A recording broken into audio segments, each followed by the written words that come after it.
Hello, dear student. Welcome to AEC Plus digital platform of advanced engineering classes. I hope आप अच्छे होंगे, मस्त होंगे और अपने प्रिपरेशन को कंटिन्यू कर रहे होंगे।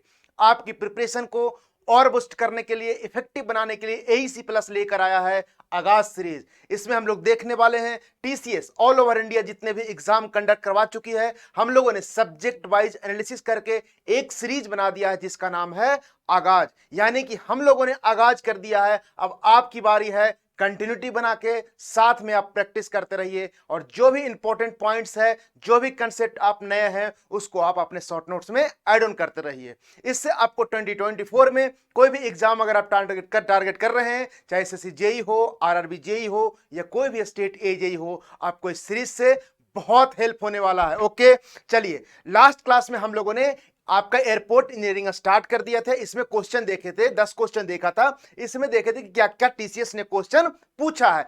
आज आपका सेकंड लेक्चर है। आज हम लोग यहां देखेंगे क्या और भी नया नया क्वेश्चन बना है। अगर आप इतना भी जितना मैं कराऊंगा एयरपोर्ट में, अगर आप इतना क्वेश्चन कर लेते हैं तो कोई भी एग्जाम में आपको, क्योंकि एयरपोर्ट से बहुत कम क्वेश्चन पूछा जाता है, अगर पूछा जाएगा जितना मैं करा दूंगा इससे आपको पूरा हेल्पफुल हो जाएगा। चलिए आज का सेशन स्टार्ट करते हैं क्वेश्चन नंबर 11 से। The maximum value of angle of turning of nose gear, किसका पूछ रहा है sir? Angle of, the maximum angle of, ये आपसे पूछ रहा है the maximum value of angle of turning of nose gear for the large jet aircraft is limited to.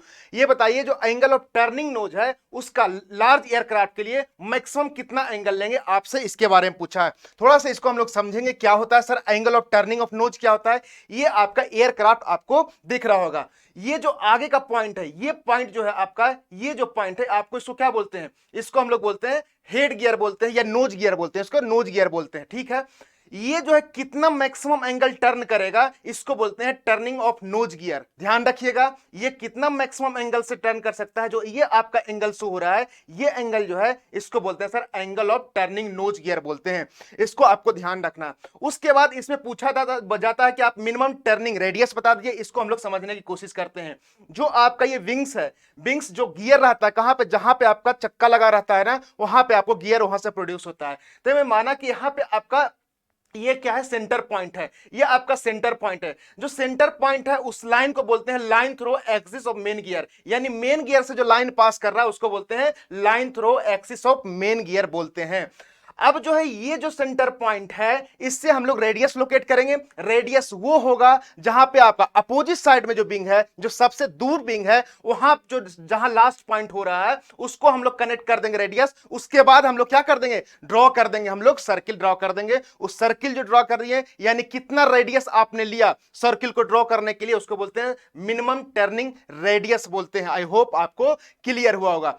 Minimum turning radius आपको किस लिए आपको करते हैं, क्योंकि आपको पता करना पड़ेगा कि सर आप कितना आप टैक्सी वे पे रेडियस दोगे, या आप जहां पे आप होल्ड कर रहे हो, जहां पे हैंगर पे आप एयरक्राफ्ट के लगा रहे हो, तो उसको मूवमेंट के लिए कितना रेडियस है आपको पता होगा, तभी आप डिजाइन कर पाओगे। क्योंकि बाइक वगैरह का देखिए आप 360 इजिली रोटेट कर सकते हैं, लेकिन वही कार को नहीं रोटेट कर सकते हैं। और ये तो एरोप्लेन है, एयरक्राफ्ट है, इसको तो आपको रोटेट करने के लिए आपको प्रॉपर डिजाइन करना ही पड़ेगा। तो कितना रेडियस लेंगे उसको बोलते हैं हम लोग मिनिमम टर्निंग रेडियस बोलते हैं। तो और जो आपका कितना एंगल होना चाहिए, जो नोजिंग एंगल आपका होना चाहिए, जो आपका angle of turning of nose gear होना चाहिए बिग क्राफ्ट के लिए, कितना मैक्सिमम होना चाहिए सर? मैक्सिमम आपका 60% होना, 60 डिग्री होना चाहिए। कहीं कहीं आपको इसका वेरिएशन देता है 60 से 70 के बीच में, लेकिन ऑप्शन आपका मैक्सिमम कितना दिया है? 60 डिग्री दिया है, यानी कि आपका डी आपका करेक्ट आंसर हुआ। आई होप आपको क्लियर हुआ क्वेश्चन क्या होता है आपका टर्निंग नोज गियर क्या होता है, अब आपको क्लियर हो गया होगा। चलिए क्वेश्चन नंबर 12 देखिए।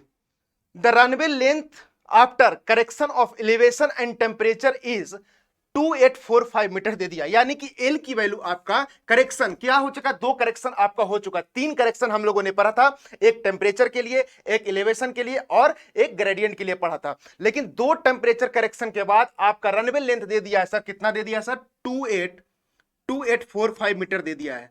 यह आपका क्वेश्चन में दिया हुआ है। If the effective gradient on runway is, यानी कि इफेक्टिव ग्रेडियंट कितना दे दिया है? क्वेश्चन आप साथ में लिखते जाइए जिससे कि आपको बार बार क्वेश्चन ना पढ़ना पड़े। इफेक्टिव ग्रेडियंट रनवे पे कितना दिया है सर? 0.5% दिया हुआ है, ये आपका क्वेश्चन में दिया हुआ है। अब आपसे पूछ रहा है कि अब जो है बताइए कितना द रिवाइज रनवे लेंथ कितना हुआ, रिवाइज रनवे लेंथ क्या हुआ। तो ध्यान से समझिएगा, आपका जो है सर आपका जो टेम्परेचर के करेक्शन और एलिवेशन का करेक्शन का लेंथ आपका दे दिया है। अब आपको ग्रेडियंट का करेक्शन लगाना है। इसमें आपको मैंने क्या बताया था कि 1% के लिए for each 1%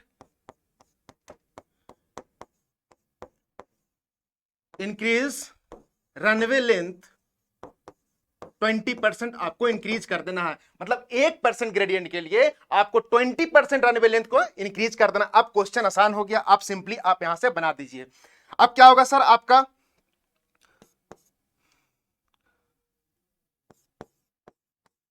correction for gradient क्या होगा सर? 20% इंक्रीज कर दे, यानी कि 20/100 इंटू लेंथ कितना दिया हुआ है सर आपका 2845 दिया हुआ है, 2845 इंटू ग्रेडियंट कितना दिया हुआ है सर आपका 0.5% दिया हुआ है। इसको जब सोल्व करिएगा तो कितना आएगा आपका? ये 1 0 चला जाएगा, 5 हो जाएगा, और इसको कट करिए कैलसी, कैलसी से सोल्व करिए आप भी साथ में। आपका होगा 2845 इंटू 0.5/5, ये सर आ रहा है 248। ये आपका आ रहा है कितना आ रहा है सर? ये आपका ये आपका सोल्व करने के बाद आ रहा है 284.5 मीटर आपका आ गया। यानी कि ग्रेडियंट के करेक्शन के लिए आपका इतना आ गया, 284.5 मीटर आपका आ गया। अब आपका क्या होगा? अब आपका करेक्टेड रनवे लेंथ कितना होगा सर? आपका करेक्टेड रनवे लेंथ कितना होगा? देखिएगा, जो आपको कितना सर आपका एलिवेशन और टेम्परेचर का करेक्शन कितना निकाल के आया सर? 2845 जो आपका क्वेश्चन में दिया हुआ है सर 2845, और ग्रेडियंट का कितना निकाल के आया सर? 284.5 मीटर। जब इसको सोल्व करिएगा, प्लस 2845, ये आया 3129.5। क्या आया? 3129.5 मीटर आया। ध्यान रखिएगा, यह आपका मीटर में आ गया। यानी कि आंसर मिलाइए तो कौन सा आ रहा सर? 3129 यानी अप्रॉक्स किसको लिख सकते हैं सर? 3130 मीटर आपका क्या हुआ? करेक्शन आया आपका ग्रेडियंट का। यानी टोटल करेक्शन कितना निकल के आया सर? टोटल करेक्शन निकल के आया 3130 मीटर आया। तो ये आपका प्रोसेस है। अगर आपका टेम्परेचर और एलिवेशन का करेक्शन नहीं दिया हुआ रहता तो आपको करेक्ट करना पड़ेगा, जो कि मैं लास्ट क्लास में बता दिया हूं कैसे करते हैं। उसके बाद आपको ग्रेडियंट के करना है, तो आपसे निकल जाएगा सर आपका करेक्टेड रनवे लेंथ निकल जाएगा। जो पूछ रहा है आपका रिवाइज रनवे लेंथ कितना होगा, तो 3130 आपका आंसर हुआ। डी आपका करेक्ट आंसर हो। ओके, चलिए अगले क्वेश्चन में मूव करते हैं। क्वेश्चन नंबर 13 देखिए, match the designated component in list 1 with its purpose eight airport in list 2। यानी कि आपका एक कंपोनेंट दिया हुआ है, इसका क्या पर्पस है एयरपोर्ट पे, आपको मैच करना है। जैसे मैं बात करूं बेसिक रनवे लेंथ जो होता है, बेसिक रनवे लेंथ को डिजाइन हम लोग 3 क्राइटेरिया से करते हैं। क्या? एक एंजल फेल्योर क्राइटेरिया से करते हैं। दूसरा, क्या आपका runway length for take off होना चाहिए, या फिर रनवे लेंथ किसका होना चाहिए? आपका लैंडिंग का होना चाहिए। तीनों कंडीशन से निकालते हैं। यानी कि इसका पर्पस क्या हो गया सर? बेसिक रनवे लेंथ का आपका इंजन फेल्यूर क्लास हो गया, यानी कि ए का क्या हो गया? आपका ए का 4 हो गया। सेकेंड, रनवे कैपेसिटी जो है, रनवे कैपेसिटी आपको क्या किसमें किस चीज के लिए यूज करते हैं sir? Location of exit taxiway के लिए करते हैं। यानी कि बी का क्या हो गया? आपको 3 हो गया। और रनवे ज्योमेट्रिक डिजाइन, रनवे का हम लोग ज्योमेट्रिक डिजाइन कर रहे हैं। जैसे आप हाईवे में ज्योमेट्रिक डिजाइन करते हैं, उसी तरह से आप एयरपोर्ट में रनवे ज्योमेट्रिक डिजाइन निकालोगे। उसमें क्या निकालोगे? विड्थ क्या है, लेंथ क्या है, ये सब निकालेंगे। तो आपका सी का क्या हो जाएगा? सी का सर 1 हो जाएगा। और डी में क्या बचा? हैंगर। आपसे क्वेश्चन पूछता है हैंगर का एयरपोर्ट में क्या पर्पस है, क्या यूज है, तो सर इसका काम करते हैं सर हॉसिंग के लिए, सर्विसिंग ऑफ एयरपोर्ट, यानी कि सर्विसिंग ऑफ एयरक्राफ्ट। जो आप सर्विसिंग वगैरह करोगे, कहां पे करोगे? उस जगह को बोलते हैं सर आप हैंगर बोलते हैं। वहां पे ले जाके आपको सर्विस वगैरह किया जाता है। तो हैंगर का क्या पर्पस है आपको ध्यान रखना है। यानी कि डी का क्या हो गया सर? डी का 2 हो गया। 4312 ऑप्शन ढूंढिए, 4312, यानी बी आपका क्या हो गया? करेक्ट आंसर हो गया। तो क्वेश्चन नंबर 13 का B is the correct answer. चलिए क्वेश्चन नंबर 14 देखते हैं sir. Which of the following decide the width of taxiway, जो आपका टैक्सीवे का विड्थ कौन डिसाइड करता है? मैंने आपको अभी बताया था, जैसे देखिए आप इसमें इस फिगर में देखिए, ये आपका एयरक्राफ्ट है, जो आपका जो विड्थ ऑफ टैक्सीवे है ना, ये डिसाइड करता है कि आपका एयरक्राफ्ट का विंग्स कितना है, उसके हिसाब से विड्थ ऑफ टैक्सीवे डिसाइड करता है। तो कौन सा सर? इसका जो विंग्स है ना, विंग्स है जो पंख है, वो डिसाइड करता है कि कितना होना चाहिए आपका विड्थ ऑफ टैक्सीवे होना चाहिए। ओके चलिए, तो आपका इसका क्या आंसर हो जाएगा? विच of the following decide the width of taxiway. Width of taxiway कैसे डिसाइड करेंगे सर? आपका विंग स्पान ऑफ एयरक्राफ्ट, कितना आपका एयरक्राफ्ट का विंग स्पान है, उससे हम लोग डिसाइड करेंगे कि टैक्सीवे के विड्थ कितना होना चाहिए। ओके चलिए, इसका डी आपका करेक्ट आंसर हो गया। अब एक क्वेश्चन ये भी पूछता है, जो आपको ध्यान रखना, बहुत इंपॉर्टेंट टेबल है, बहुत ही ज्यादा, बहुत ज्यादा, मतलब इससे सवाल आपको मिलेगा ही मिलेगा अगर एयरपोर्ट से क्वेश्चन आ रहा है, सिलेबस में आपका है तो। टैक्सीवे ज्योमेट्रिक्स में आईसीएओ, ये इंटरनेशनल सिविल एविएशन ऑर्गेनाइजेशन ने दिया है, ये टेबल आपको ध्यान रखना है कि कितने पार्ट में डिवाइड किया है सर आईसीएओ, कितने पार्ट में डिवाइड किया एयरपोर्ट का? ए टू ई पार्ट में डिवाइड किया, यानी 5 पार्ट में डिवाइड किया है। क्या अगर आपका टैक्सीवे विड्थ पूछे ए के लिए तो 7.5, बी के लिए पूछे सर 10.5, सी के लिए पूछे आपका 15, डी के लिए पूछे 18 स्टार और 23 स्टार, क्या स्टार होता है नीचे आपको मेंशन किया हुआ है। ई क्या होता है सर? ई का अगर टैक्सीवे विड्थ होना चाहिए कितना? 23 मीटर होना चाहिए। और इससे यह भी पूछता है कि मैक्सिमम लॉन्गिट्यूडिनल ग्रेडियंट कितना देंगे और मिनिमम ट्रांसवर्स ग्रेडियंट कितना देंगे, यह भी आपसे सवाल पूछता है। तो ए के लिए 3%, 3%, 1.5%, 1.5%, 1.5%, याद करना, देखिए कितना आसान है। यहां पे ए बी के लिए 3% होगा और सी डी ई के लिए आपका कितना? 1.5% होगा। वहीं पे आपको जो मिनिमम ट्रांसवर्स ग्रेडियंट कितना दोगे, आपका ट्रांसवर्स डायरेक्शन में कितना दोगे, यानी लेटरल डायरेक्शन में कितना आप ग्रेडियंट दोगे, तो ए और बी के लिए सर 2% दोगे और सी डी ई के लिए कितना दोगे आप? 1.5% दोगे, यानी ज्यादा वेरिएशन नहीं है। आपको वैल्यू याद करना बहुत ही आसान है, तो इस टेबल को आपको बहुत ही अच्छे से नोट करना है और आपको याद करना है। ओके चलिए, इसका डी करेक्ट आंसर हो गया। क्वेश्चन नंबर 15 देखिए क्या बोल रहा है। A surface longitudinally centered on the extended runway center line and extending outward and upward is called। ये बोल रहा है सर, आपका जो सेंटर लाइन है आपका रनवे का, उससे क्या है? एक्सटेंडेड है सेंटर लाइन का, आउटवर्ड में और अपवर्ड में, इसको क्या बोलते हैं? आपको ऐसे समझ में नहीं आएगा, जब आप फिगर देखोगे तो आप इजिली आप इसको आंसर कर दोगे। इसलिए मैं यहां पे फिगर लेके आया हूं, जिससे आपको लॉन्ग टर्म के लिए आपको ध्यान रखना। इसमें डिफरेंट डिफरेंट कंपोनेंट शो किया हुआ है, तो मैं यहां पे आपको ब्रीफ में बता देता हूं और इसको आपको ध्यान रखना है। जो आपको व्हाइट लाइन दिख रहा है, जो आपका देखिए व्हाइट पट्टी दिख रहा है ना, इसको सर बोलते हैं रनवे स्ट्रिप बोलते हैं। ये रनवे स्ट्रिप आपका व्हाइट पट्टी आपका रनवे स्ट्रिप है, और रेड जो दिख रहा है दोनों साइड में, यानी कि रनवे आपका, रनवे के दोनों साइड में जो आपका है क्या है सर? टेक ऑफ सरफेस है, यहां से टेक ऑफ करेगा आपका एयरक्राफ्ट। और आपका जैसे ही आपका क्या देखिए, रनवे के बाद स्टार्ट क्या हो गया सर? रनवे का स्टार्ट जो आपका ब्लू लाइन दिख रहा है, ये ब्लू लाइन दिख रहा है, ये सर होता है अप्रोच सरफेस होता है। क्या अप्रोच सरफेस होता है? ये देखिए आउटवर्ड की ओर बढ़ रहा है, यानी कि थोड़ा थोड़ा अगर इसको विजुअलाइज करें तो थोड़ा ट्रेपेजियम शेप में है। क्या यहां से छोटा है फिर धीरे धीरे धीरे बढ़ रहा है। तो ये दोनों साइड में प्रोवाइड किया रहता है। इसका पर्पस क्या होता है? इसका पर्पस सर होता है आपका एयरपोर्ट जब आपका लैंड करेगा, सॉरी जब एयरक्राफ्ट जब आपका लैंड करेगा तो कभी भी डायरेक्ट रनवे पे नहीं रन करेगा, आपका कहां पे करेगा सर? आपका अप्रोच सरफेस पे करेगा। इसलिए इसको प्रोवाइड किया जाता है दोनों साइड, रनवे के दोनों साइड प्रोवाइड किया जाता है। ओके, आई होप आपको क्लियर हो रहा होगा। चलिए, उसके बाद जो बोलते हैं सर, आपका ये जो ग्रीन शेडेड दिख रहा है, इसको बोलते हैं इनर हॉरिजॉन्टल सरफेस। ये क्या होता है सर? एरिड्रोन। एरिड्रोन और सराउंडिंग एरिया को हम लोग बोलते हैं इनर हॉरिजॉन्टल सरफेस। एरिड्रोन क्या होता है सर? एरिड्रोन का पर्पस होता है आपको एयरपोर्ट जब बना रहे हैं वहां पे आपको प्रोवाइड करना पड़ता है। उस किसके लिए प्रोवाइड करते हैं, यह भी क्वेश्चन पूछता है। तो आपके एयरपोर्ट को लैंडिंग और टेक ऑफ के लिए जो ऑपरेशन जहां पे होता है उसको हम लोग बोलते हैं एरिड्रोन बोलते हैं। क्या? एरिड्रोन बोलते हैं। ओके, इसको आप ध्यान से देखिए, इसको क्या बोलते हैं? एरिड्रोन।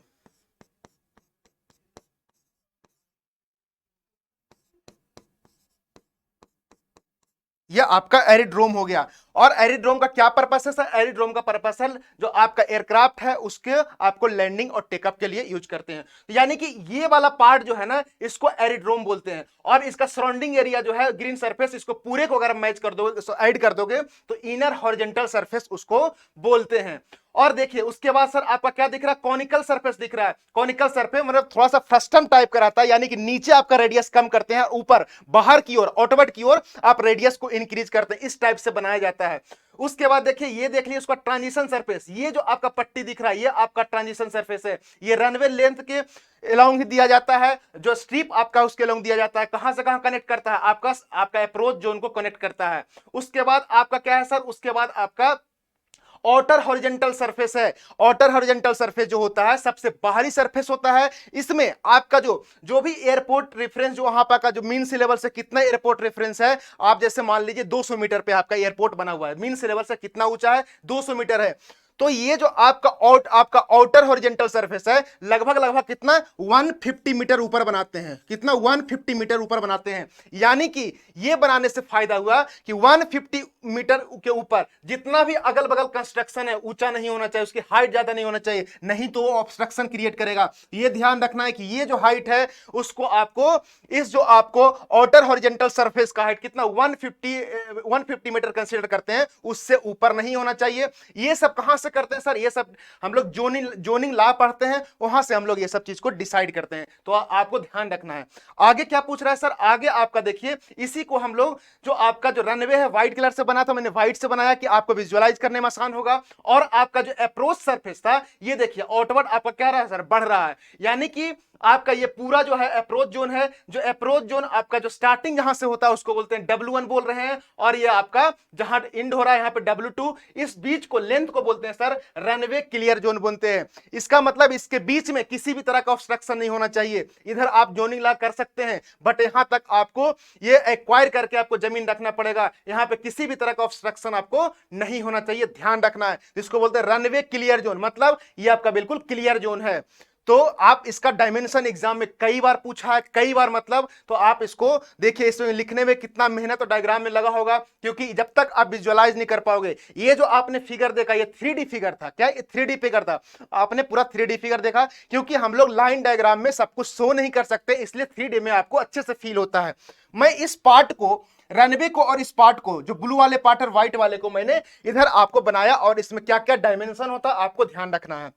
जो आपका रनवे है, आपका व्हाइट पट्टी आपका रनवे है, यहां से लेकर जो इसके बीच में जो अप्रोच जोन स्टार्ट होता है, जहां किसके लिए यूज करते हैं सर? आपका एयरक्राफ्ट का लैंडिंग के लिए यूज करते हैं। यानी लैंडिंग आपका यहां होगा, ना कि आपका डायरेक्ट रनवे पे होगा। तो कितना डिस्टेंस पे होता है? पूछता है आपसे कितना 60 मीटर पे होता है। और आपका W1 के भी आप डायमेंशन पूछता है, W2 का भी पूछता है। तो यहां देखिए टाइप ऑफ रनवे है, और इसका W1 आपका ये वाले बिट है, स्टार्टिंग बिट है, और W2 आपका जहां पे क्लियर जोन, जो रनवे क्लियर जोन एंड हो रहा है, वहां हम लोग क्या बोल रहे हैं? W2 बोल रहे हैं। और इस पूरे लेंथ को बोल रहे हैं, क्या बोल रहे हैं सर? आप L बोल रहे हैं। तो इंस्ट्रूमेंटल रनवे अगर आपका है तो W1 कितना लेंगे? 300 मीटर लेंगे। और W2 कितना लेंगे? W2 देखिए डायमेंशन इसका ज्यादा है, तो कितना हो गया? 525 मीटर हो गया। और लेंथ कितना लोगे? रनवे क्लियर जोन कितना लोगे आप? 750 मीटर लोगे। अगर आपका नॉन इंस्ट्रूमेंटल रनवे है तो W1 कितना लोगे? 150 मीटर लेंगे, और W2 270 मीटर लेंगे। और जो लेंथ है आपका, लेंथ ऑफ क्लियर जोन है, वो कितना लेंगे? 600 मीटर लेंगे। अगर आपका स्मॉल इंस्ट्रूमेंटल रनवे है तो कितना लेंगे सर? W1 75 मीटर लेंगे। W2 कितना लेंगे? W2 135 मीटर लेंगे। और लेंथ कितना लेंगे आपका? 300 मीटर लेंगे। ये टेबल आपके लिए बहुत इंपॉर्टेंट है, आप इसका स्क्रीनशॉट ले लीजिए। चलिए अब क्वेश्चन पढ़ते हैं। क्वेश्चन बोला a surface longitudinally centered and extended runway center line and extending outward and upward is known as approach surface. उसको क्या बोलते हैं? Approach surface. देखिए इसको आपको याद करना क्या था, डायरेक्ट अगर मैं आंसर बता देता तो आपको कभी याद नहीं रहता, लेकिन अब आप एक बार फिगर देख लिए उसका क्या यूज होता है, तो लाइफ टाइम के लिए, लॉन्ग टर्म के लिए आप इसको याद रख सकते हैं। डी इसका आपका करेक्ट आंसर हो गया। चलिए अगले को एक इंपॉर्टेंट इंफॉर्मेशन जो आपसे ये भी एग्जाम में पूछता है कि length and width of runway, बहुत इंपॉर्टेंट टेबल है। यानी कि मेरा पर्पस है कि अगर आप एयरपोर्ट जितना मैं करवा रहा हूं, अगर आप उतना कर लिए तो क्वेश्चन आपके उससे बाहर नहीं जाएगा, यानी कि मैक्स टू मैक्स आपका इससे कवर हो जाएगा। तो आप देखिए सबसे पहले कि length and width of runway, ये भी एग्जाम में पूछता है। तो एयरपोर्ट का type A B C D E type में आपका मतलब 5 टाइप में आपका एयरपोर्ट को डिवाइड किया गया है। तो बेसिक रनवे लेंथ जो है मैक्सिमम कितना लेंगे, मिनिमम कितना लेंगे, और ध्यान रखना किसमें ले रहे हैं, मीटर में ले रहे हैं। वहीं पे विड्थ ऑफ रनवे पेमेंट कितना लेना है ये भी पता होना चाहिए, और मैक्सिमम लॉन्गिट्यूडिनल ग्रेडियंट कितना लेंगे ये भी आपको पता होना चाहिए। तो आप मैक्सिमम कितना लोगे सर, आप कितना लोगे, 2100 से ज्यादा लोगे, और मिनिमम 2100 लोगे, और बी के लिए 2099 लोगे, हाँ 1500 लोगे, सी के लिए 1499 लेंगे, मीटर में चल रहा है, और मिनिमम कितना लेंगे, 900 मीटर लेंगे। और ऐसे ही आपको ध्यान रखना, विड्थ भी ध्यान रखना है सर, ए के लिए 45 मीटर, बी के लिए 45 मीटर, सी के लिए 30 मीटर, और डी के लिए 12.5 मीटर, एंड ई के लिए 18 मीटर। वहीं पे लॉन्गिट्यूडिनल ग्रेडियंट की बात करें तो सर देखिए ए बी सी के लिए आपका कितना 1.5% है, याद करना बहुत आसान है, यानी ए बी सी के लॉन्गिट्यूडिनल ग्रेडियंट मैक्सिमम कितना देंगे, 1.5% देंगे, और आपका सी और डी के लिए कितना देंगे, 2% देंगे। तो आपको इस टेबल को भी स्क्रीनशॉट रखना है, बहुत इंपॉर्टेंट टेबल है। चलिए, तो इसका आंसर क्या हो गया, डी आपका करेक्ट आंसर हो गया। ओके, आई होप आपको क्लियर हो रहा होगा।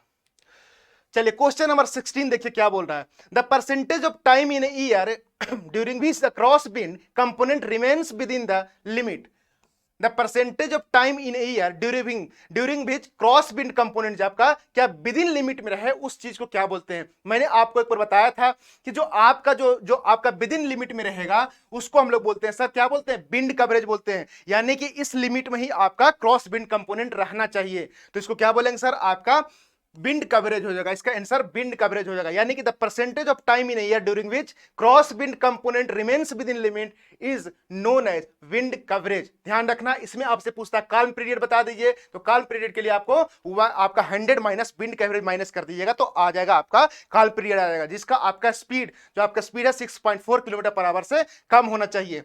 और आपका ऐसी क्रॉस बिंड है, क्रॉस बिंड क्या है सर, ये क्रॉस बिंड आपका जो सेंटर लाइन ऑफ पेमेंट है उसका आपका 90 डिग्री जो कंपोनेंट होगा, परपेंडिकुलर होगा, उसको क्रॉस बिंड कंपोनेंट करेंगे। ये आपको इंटरप्ट करता है लैंडिंग और टेक ऑफ में, तो आपको ये सब चीजें ध्यान रखना है। इसका आंसर क्या हो गया, ए आपका करेक्ट आंसर हो गया।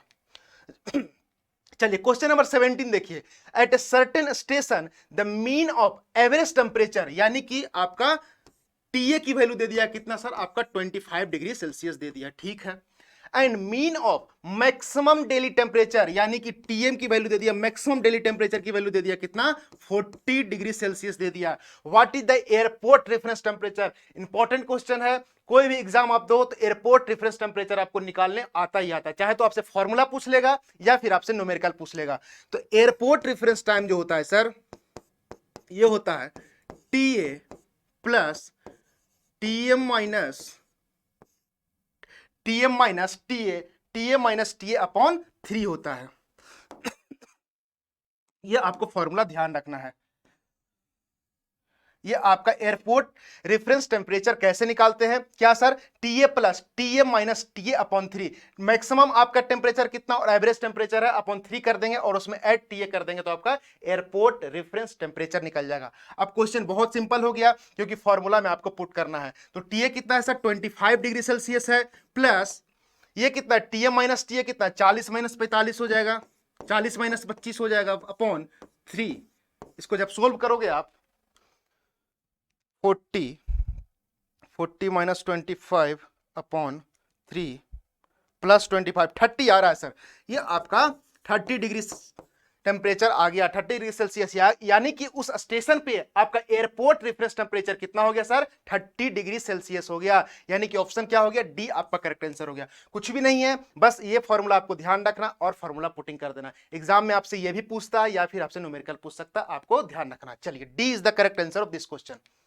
क्वेश्चन नंबर 18 देखते हैं, runway threshold is indicated by series of parallel lines starting from distance of, जो आपका रनवे थ्रेशोल्ड इंडिकेट जो है कितना आपको कितना डिस्टेंस पे इंडिकेट किया रहता है, जो runway threshold indicated by series of parallel lines starting from a distance of, कितना डिस्टेंस से आपको क्या रहता है, रनवे थ्रेशोल्ड आपको इंडिकेट किया रहता है। चाहे पूछ रहा है 3 metre away from runway end, 6 metre from runway end, 10 metre from runway end and 15 metre from runway end. इसको और फिल करने के लिए मैं आपको फिगर लगाया है जिससे आपको कंप्लीट, आपको लॉन्ग टर्म के लिए आप ध्यान रख सकते हैं। ये देखिए सर, आपका रनवे है और ये क्या है सर, आपका ये थ्रेशोल्ड है, इसको क्या बोलते हैं सर? थ्रेशोल्ड बोलते हैं। यहां इसके बाद आपका क्या, इसके बाद आपका देखिए रनवे स्टार्ट हो रहा है। तो ध्यान रखिएगा, ये जो है आपका इसमें जो मार्किंग किया रहता है ना, व्हाइट मार्किंग किया रहता है रनवे पे, तो ये पूछ रहा है कि कितने मीटर के बाद ये किया रहता है, ये आपसे क्वेश्चन पूछ रहा है। जैसे मैं समझू जो रनवे थ्रेशोल्ड है, ये क्या होता है sir? The runway threshold is indicated by series of parallel lines starting from a distance of 6 metre from the runway end. यानी कि कहां से होता है सर? आपका जहां से रनवे इंड आपका इंड हो रहा है, वहां से 6 मीटर के बाद यह स्टार्ट होता है।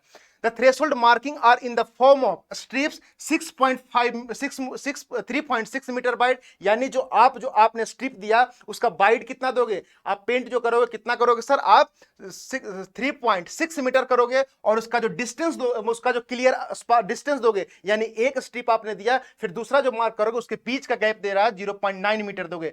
And place symmetrically on either side of runway centre line, जो आपका सेंटर लाइन है रनवे का, उसके दोनों साइड में आप सिमेट्रिकली आप इसको मार्क करोगे।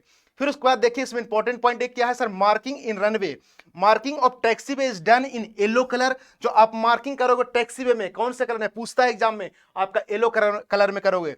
Runway lightning colour of the taxiway is done in blue colour. जो आप इसमें कलर दोगे किसमें? रनवे लाइटनिंग ऑफ टैक्सीवे में आप कलर कौन सा दोगे? Blue colour. मार्क किससे करोगे? Yellow colour. तो आपको ये सब चीजें ध्यान रखना है। तो आपसे यही क्वेश्चन पूछा था कि the runway threshold is indicated by series of parallel lines starting at a distance of 6 metre from the runway end. ये आपसे क्वेश्चन पूछा था, यानी कि आंसर क्या हो जाएगा सर? इसका आंसर हो जाएगा 6 मीटर फ्रॉम रनवे इंड। ये आपका थ्रेशोल्ड होता है।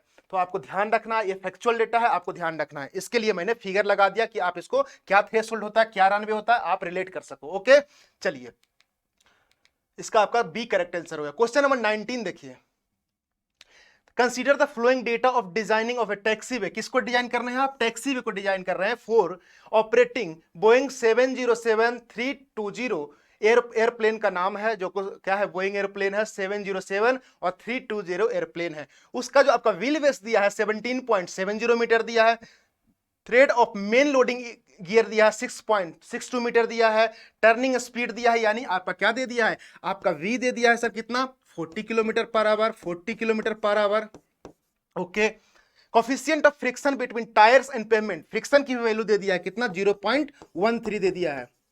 और आपका the turning radius of taxiway क्या होता है आपको बताना है। आपसे क्वेश्चन, ये बहुत फेमस क्वेश्चन है एयरपोर्ट का, आपको इसका फॉर्मूला डायरेक्ट याद रखना है। कई एग्जाम में पूछ चुका है, गेट में भी कई बार पूछ चुका है, तो इस फॉर्मूला का बहुत इंपॉर्टेंस है, आपको याद रखना है। आप जो यहां से रेडियस निकालोगे, जो टर्निंग रेडियस निकालोगे टैक्सीवे के लिए, क्या लिखोगे?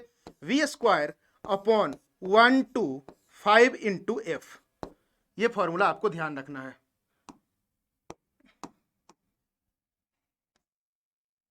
ये आपका टर्निंग रेडियस का फॉर्मूला आ गया किसके लिए? टैक्सीवे के लिए। अब सब कुछ दिया हुआ सर, वी आपको दिया हुआ है, एफ दिया हुआ है, बस पुट कर दिए, आपका रेडियस हो जाएगा। यानी वी कितना होता है? 40 का स्क्वायर अपॉन 1/5 इंटू 0.13,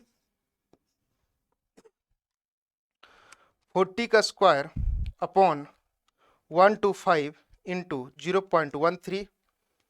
इसको जब आप सोल्व करोगे तो आ रहा है 98.5 आ रहा है। कितना? 98.5 मीटर आ रहा है। यानी कि जो आप रेडियस दोगे टैक्सीवे पे, कितना दोगे? 98.5 मीटर देंगे। बस आपको ये ध्यान रखना है। कहां से ऐसा आया? तो ये इसको आपको डायरेक्ट आपको वैल्यू आपको याद रखना है कि जब रेडियस निकालेंगे टैक्सीवे के, v² अपॉन 1/5 इंटू एफ होगा। यानी कि आपका ए आपका क्या हो गया? करेक्ट आंसर हो गया। बस ये फॉर्मूला आपको ध्यान रखना है। वी किस में रखेंगे सर? वी आपको हमेशा किलोमीटर पर आवर में रखना है। किसमें? किलोमीटर पर आवर में ध्यान रखना है। अगर क्वेश्चन में मीटर पर सेकंड में देगा तो आप चेंज कर लोगे। A is the correct answer of this question। चलिए आज का last question, question number 20, the grade bitumen and use for airport runway. आप एयरपोर्ट रनवे के लिए कितना ग्रेड बिटुमेन आप यूज करोगे, इससे आपसे पूछ रहा है। ठीक है, आप क्या है कि हार्डनेस निकालने के लिए आप पेनिट्रेशन टेस्ट करते हैं। जो हार्डनेस निकालते हैं कैसे? पेनिट्रेशन टेस्ट करते हैं, किसमें? बिटुमेन में करते हैं। तो जितना मतलब कि आपका पेनिट्रेशन कम होगा उतना ज्यादा हार्ड होगा। यानी कि जहां पे आपका ट्रैफिक वॉल्यूम या ट्रैफिक लोड बहुत ज्यादा है वहां पे आप यूज इसको करोगे। तो कौन सा ग्रेड यूज करोगे? ग्रेड जो आप यूज करोगे 30/40 ग्रेड यूज करोगे, क्योंकि इसका पेनिट्रेशन कितना मिलेगा? 1/10 लेते हैं, यानी 1/10 लेते हैं। कितना? 1/10। ध्यान रखिएगा, यहां पे 30 से 40 दिया, यानी कि इसका मतलब क्या हो जाएगा आपका? 3 से 4 सेंटीमीटर का आपका पेनिट्रेशन होगा। कितना? 3 से 4 का। तो आपको ध्यान रखना है।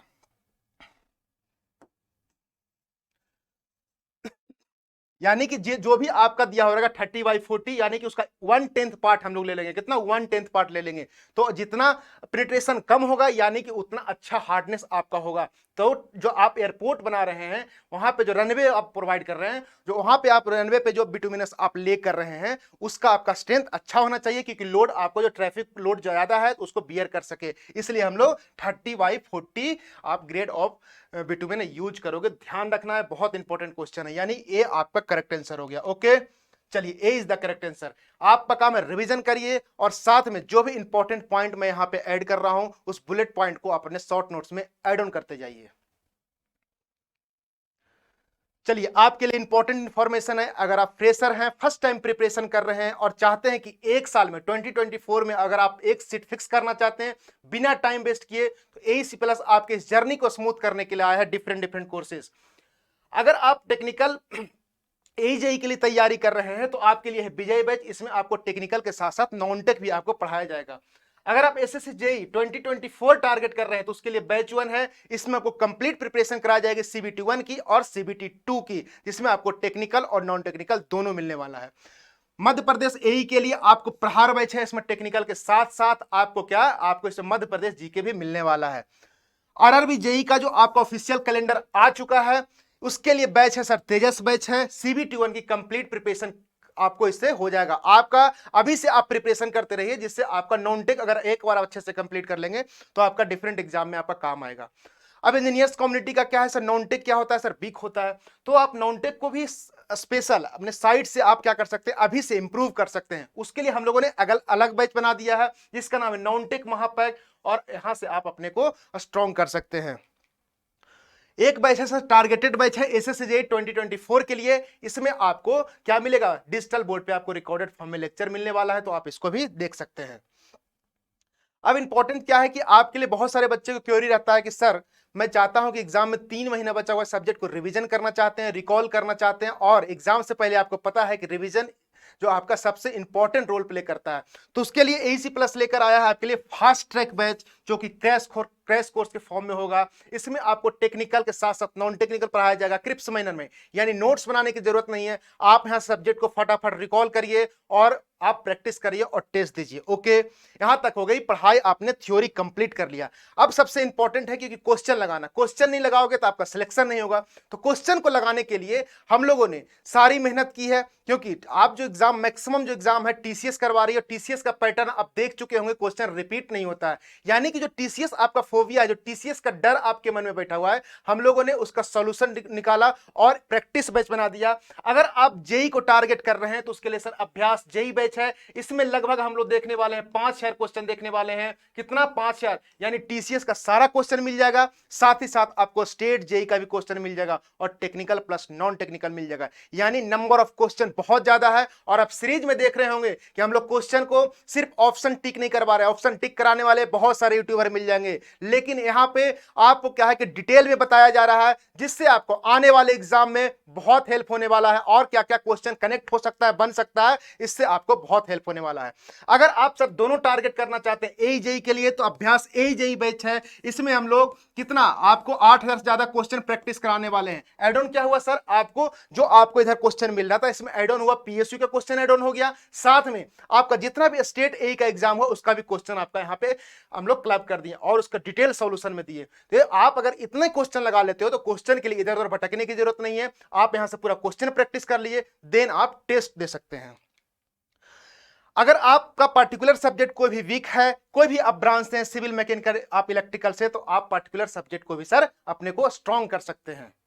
सर ये मिलेगा कहां? ये आपको गूगल प्ले स्टोर पे जाना है, AEC प्लस एप्लीकेशन आपको डाउनलोड करना है, वहां पे आपको मोबाइल वेरिफिकेशन कर लीजिए, देन आपको सारे कोर्सेज दिखने लगेगा। अब आपको एनालिसिस करना है कि आप किस कैटेगरी में फॉल करते हैं, वहां पे बहुत सारा डेमो लेक्चर डला हुआ है, पहले आप एनालाइज करिए, सेटिस्फाई होइए, देन आप कोर्सेज को इनरोल कर सकते हैं। सर ये पढ़ा रहे हैं, कहां मिलेगा? आपको टेलीग्राम पे AEC प्लस एप्लीकेशन का जो टेलीग्राम है उसका आपको ऐड ऑन हो जाना है, वहां पे ऐड होने के बाद आपको सारा PDF मिलेगा, साथ ही साथ जो भी एग्जाम रिलेटेड आपको इंफॉर्मेशन है, नोटिस है, आपको यही मिल जाएगा। तो आप फटाक से टेलीग्राम पे AEC प्लस जो है आप टेलीग्राम में ऐड हो जाइए। ओके, चलिए, आई होप आपको सेशन अच्छा लगा होगा। अगर आप चैनल पे नए हैं तो चैनल को लाइक करें, दोस्तों के बीच में शेयर करें और चैनल को जरूर सब्सक्राइब कर लें और बेल बटन को प्रेस कर लें, जिससे आपको टाइम टू टाइम इंफॉर्मेशन मिलते रहे। थैंक यू एवरीवन, मिलते हैं नेक्स्ट सेशन में। Bye bye, take care.